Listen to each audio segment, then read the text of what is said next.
Iran Israel वार को शुरू हुए करीब 17-18 दिन हो गए हैं।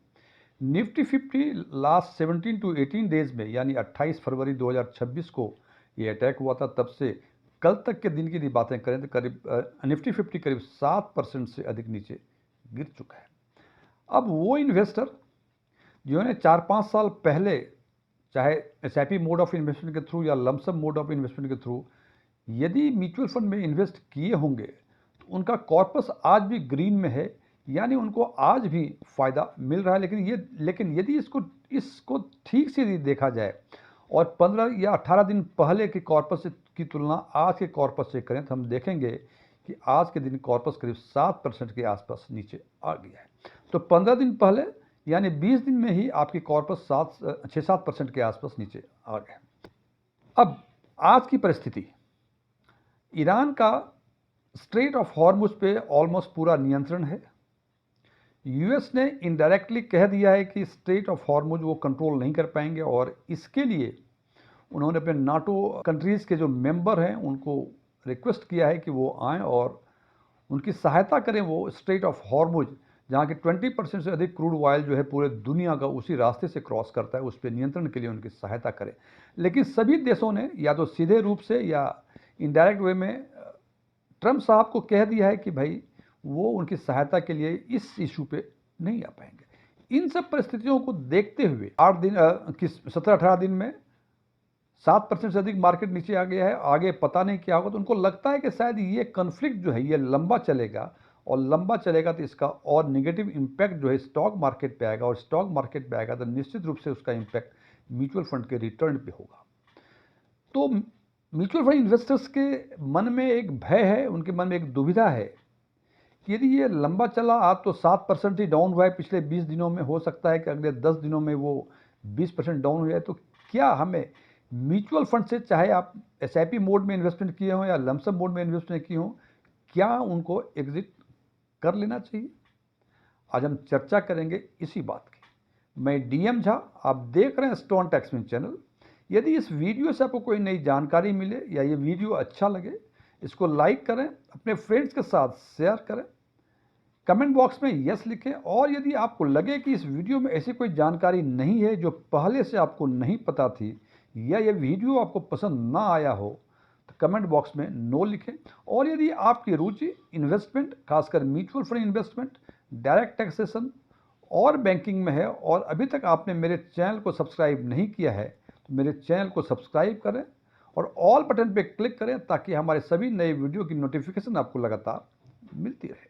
तो मैं बात कर रहा था कि म्यूचुअल फंड इन्वेस्टर्स के मन में एक भय है कि अभी तो 7-8% के 6-7% के आसपास ही रिटर्न पिछले 20 दिनों में कम हुए हैं। यदि यही परिस्थितियां रहीं तो शायद एक महीने में 50% के आसपास हमारा लॉस हो जाए मतलब यदि कंपेयर करें हम 20 दिन पहले की स्थिति से। तो पहले हम ये देख लें कि पिछले 25-26 सालों में ऐसे क्या ये कन्फ्लिक्ट पहली बार आया है, और यदि पहली बार नहीं आया है तो इसके पहले जितने भी कन्फ्लिक्ट्स हुए थे उसमें इसका इम्पैक्ट निफ्टी 50 पर क्या था। तो सबसे पहले बात करते हैं अफगानिस्तान वार की, जो कि 7 अक्टूबर 2001 को अटैक हुआ था। उसके एक दिन पहले यानी 6 अक्टूबर 2001 या उसके पहले जो भी प्रीसीडिंग डे में जो बिजनेस डे होंगे उस दिन निफ्टी 50 914 पर था। उसके जस्ट एक दिन बाद यानी 8 अक्टूबर या 7 अक्टूबर के बाद जो भी नेक्स्ट बिजनेस डे होंगे उस दिन ये -1.4% निफ्टी 50 गिर गया। उसके एक सप्ताह ये जो T+1 1 week 1 month 3 month today की बातें हैं, ये हमेशा कंपेयर कर रहे हैं कि ये जो भी कन्फ्लिक्ट हुए थे, जो भी वार स्टार्ट हुए जिसकी चर्चा मैं आगे करूंगा, उसके एक दिन पहले का स्थिति। तो T+1 डेज में -1.4% की गिरावट आई थी। एक सप्ताह बाद 5% ये अपवर्ड मूवमेंट गया था। एक महीने के बाद ये अपवर्ड 7.90% हो गया और 3 महीने के बाद ये 20% ऊपर हो गया। अब बात करते हैं दूसरा कन्फ्लिक्ट, जो पार्लियामेंट अटैक हुआ था दिसंबर 2001 को। उसके एक दिन पहले थे निफ्टी 50 1107 थे और इस अटैक के एक दिन बाद निफ्टी अचानक 1.8% गिर गया। एक सप्ताह के बाद ये 5.10% और गिर गया। एक महीने के बाद थोड़ा सा रिकवरी हुआ, लेकिन फिर भी यदि कंपेयर करें प्री डे से इसकी गिरावट 1.70% थी और 3 महीने के बाद ये ग्रीन में आया और इसकी रिकवरी या यूँ कह लें कि 4.4% निफ्टी 50 बढ़ गया पिछले 3 महीने में। यदि कंपेयर करें कि पार्लियामेंट अटैक के एक दिन पहले की जो स्थिति थी।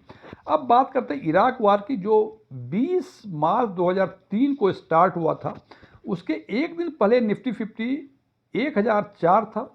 उसके नेक्स्ट डे, वार के नेक्स्ट डे या T+1 में 2.4% इसमें अपवर्ड मूवमेंट देखा गया। एक वीक के बाद इसमें -0.3% की गिरावट देखी गई। एक महीने के बाद ये गिरावट और बढ़ गई और ये गिरावट 5.60% हो गई, लेकिन 3 महीने के बाद अचानक इसमें रिकवरी आई और ये 9.6% ऊपर आ गया।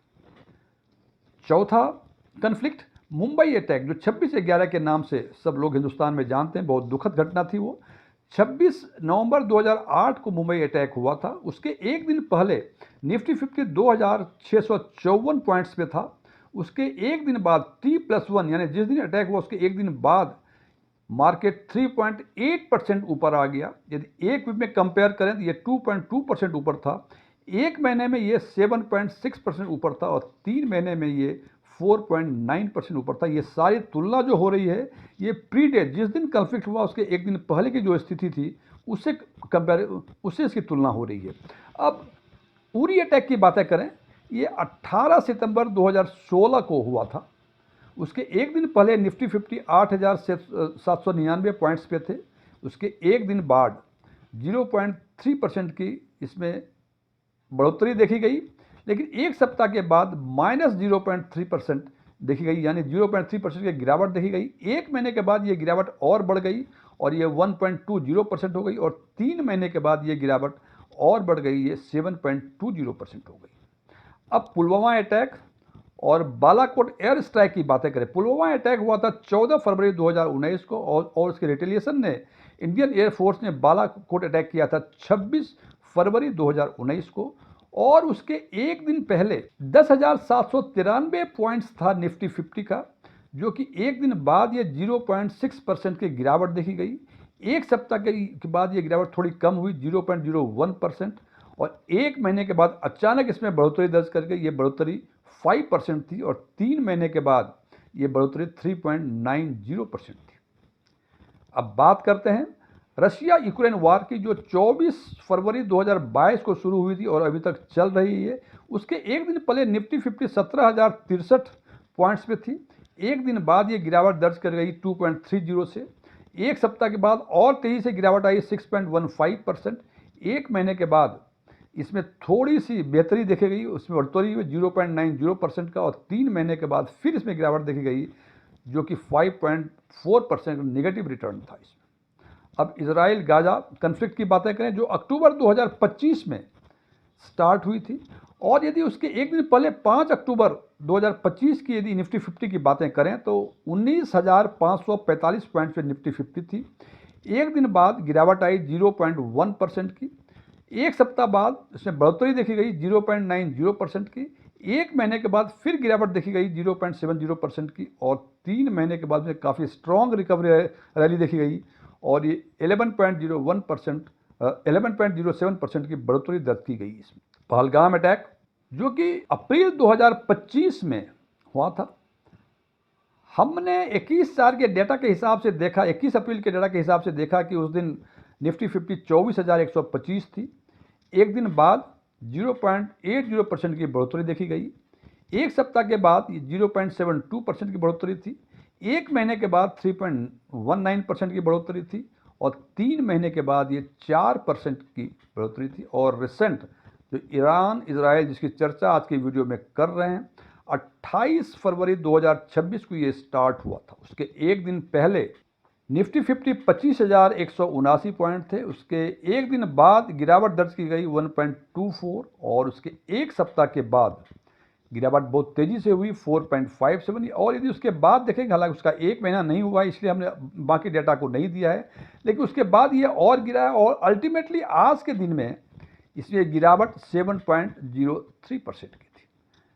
ये तो थी कि जिस दिन वो कन्फ्लिक्ट स्टार्ट हुआ या वार स्टार्ट हुआ उसके एक दिन पहले का, एक दिन बाद का, एक सप्ताह बाद का, एक महीने बाद का, 3 महीने के बाद का। अब यदि इसकी तुलना करें कल जो निफ्टी 50 बंद हुआ उसके हिसाब से, तो हम देखते हैं कि अफगानिस्तान वार जो 7 अक्टूबर 2001 को स्टार्ट हुआ था, उसके एक दिन पहले से कंपेयर करते हैं तो आज के दिन में 2461% की बढ़ोतरी दर्ज की गई।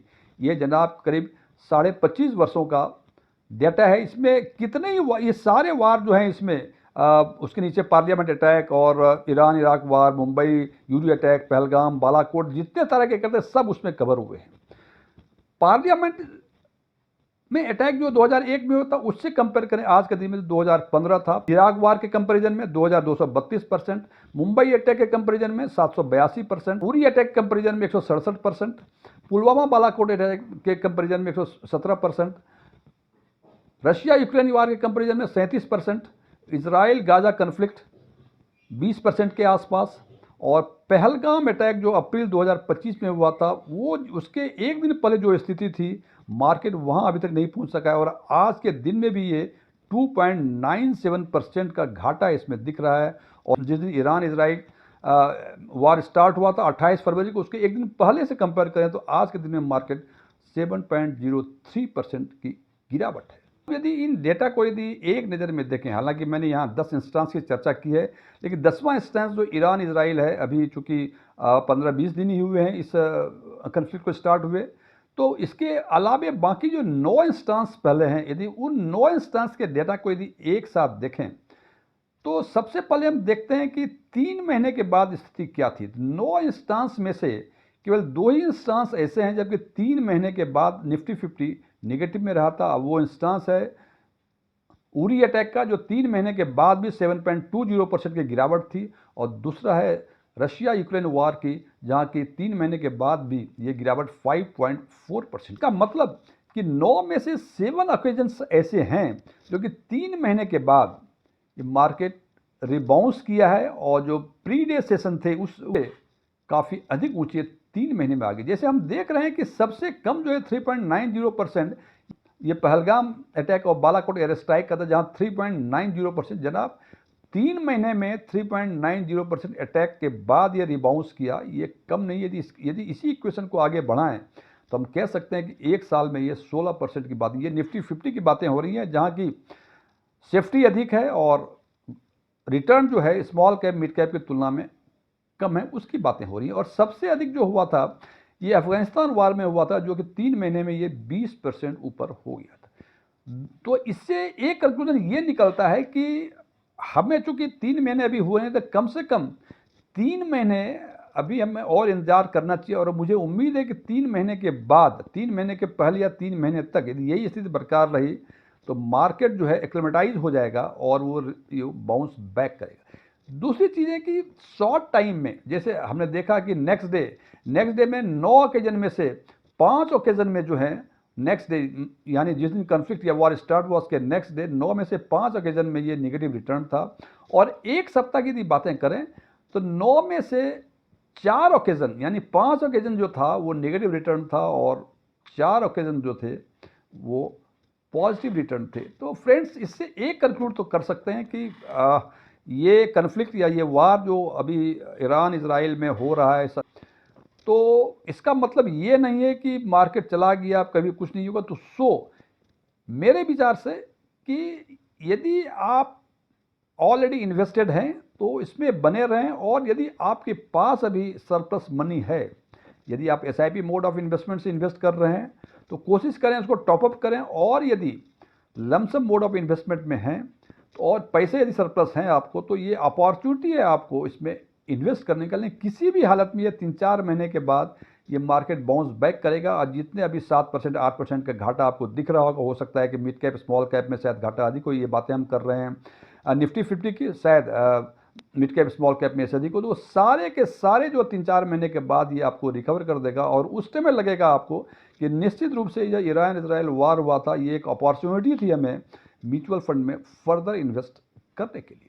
फ्रेंड्स ये वीडियो क्लोज करने के पहले मैं कुछ डिस्क्लेमर देना चाहता हूं कि मैं कोई इन्वेस्टमेंट एडवाइजर नहीं हूं, न ही मेरे पास MFI का कोई रजिस्ट्रेशन नंबर है, न ही मैंने सेबी के कोई एग्जाम इस कॉन्टेक्स्ट में पास किए हुए हैं, ओपन डोमेन में जो भी इन्फॉर्मेशन अवेलेबल है उसके बेसिस पे मैं आम लोगों के लिए आम वीडियो बनाया करता हूँ। ये मेरे विचार थे।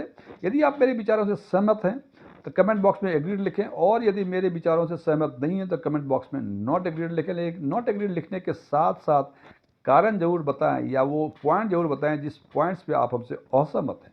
Thank you.